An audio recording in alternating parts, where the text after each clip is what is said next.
So I'm going to give you 3 pointers as to how to pick up more clients in your local area.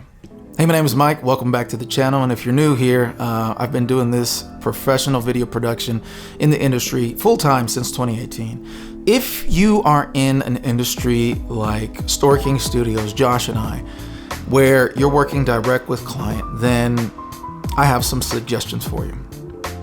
Because if you're working with agencies, then there are actually a lot of other suggestions that we can do at another video at another time. But you've probably already heard them already from David Moorfield, cameraman, corporate JT, so on and so forth. But for those of you who are working in industries like ours, where you're working direct to client, you're in a different ballgame, and we are in a different ballgame. Working direct to client is different, and it's different in the sense of they don't know who you are usually, but they just know that they need a video. So I'm gonna give you 3 pointers as to how to pick up more clients in your local area. Now, before I go into that, let me just say this. This is all assuming that you have everything that you need. You at least have a camera, you have a tripod, you at least have 1 light, 2 preferably, but you at least have 1 light with a softbox that's able to throw nice soft light. You have a microphone or a lav kit.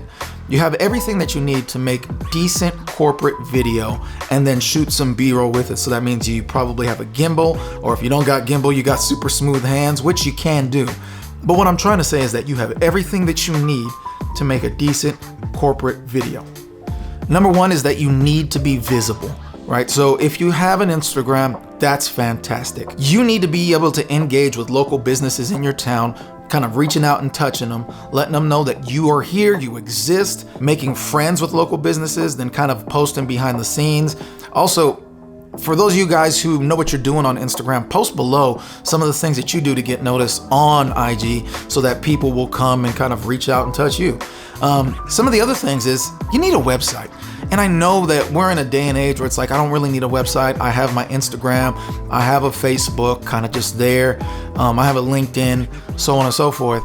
You need a website. You need a place to drive clients. Because guess what? Your clients, your potential clients who are businesses, they have websites. I almost guarantee you they're gonna have a website. If they don't have a website, they might be too cheap to deal with. Meaning they're not willing to spring and get an actual website, which is only about somewhere around $300 to $400 per year, right? So that's well worth the investment to have your space on the internet for people to come and find you. And so if you don't have that, they can also be seeing you the same way, that you're too cheap, not really professional enough to deal with. Look, I'm not talking about clients who are paying $200, $300, $400. No, we're talking about getting gigs where they're gonna pay you $200, $300, and $400 per hour of what you do, and maybe even more, right?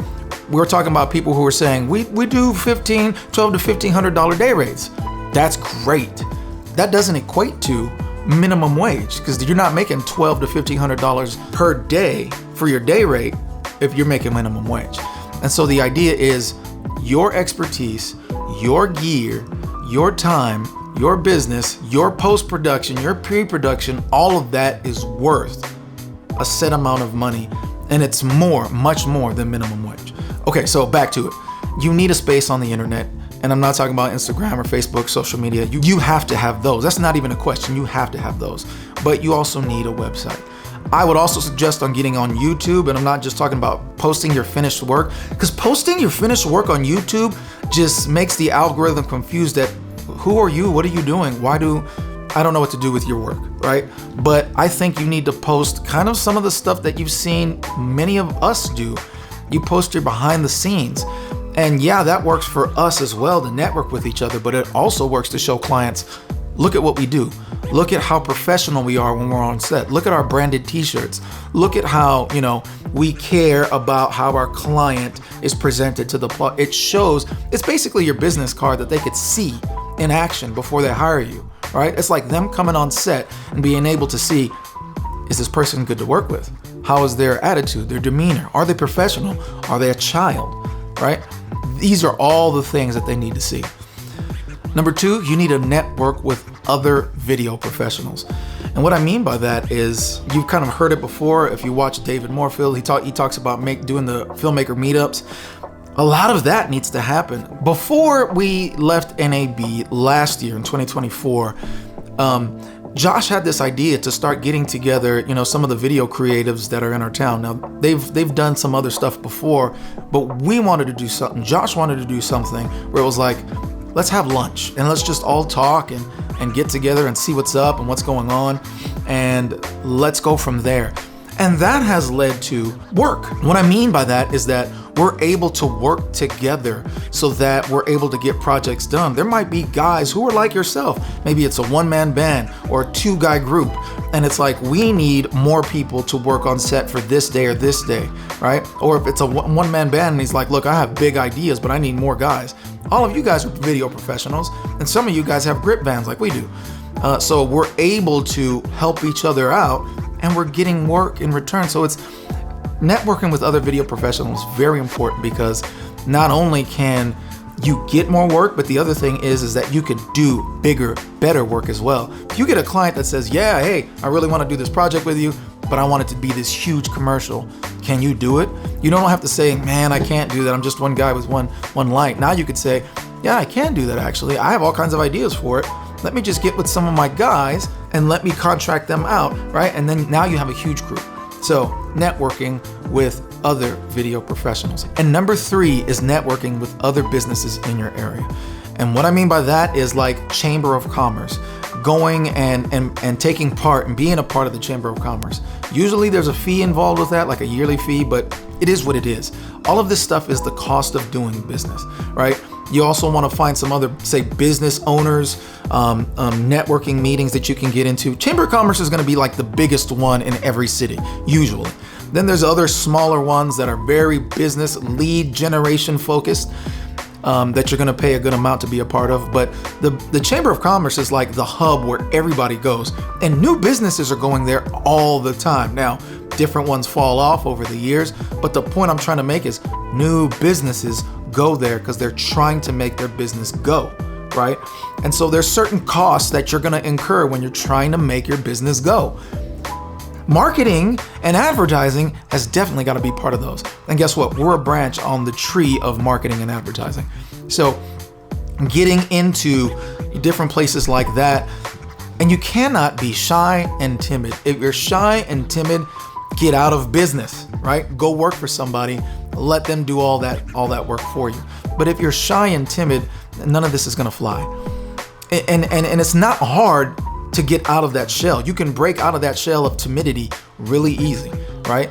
Because you have to think, most people are thinking, I don't want to do that because I just don't want to get out of my comfort zone. I don't like talking to people. I don't like meeting people, blah, blah, blah, blah, blah. But just think about this. Your money is riding on you being able to talk to people. You see what I'm saying? So if it's like, oh, I need to talk to this person. I need to shake their hand. I need to say, how are you doing? What business are you into? So on and so forth. Because money is riding on me doing this. And when you put it in those perspectives, then it's like, I got to eat.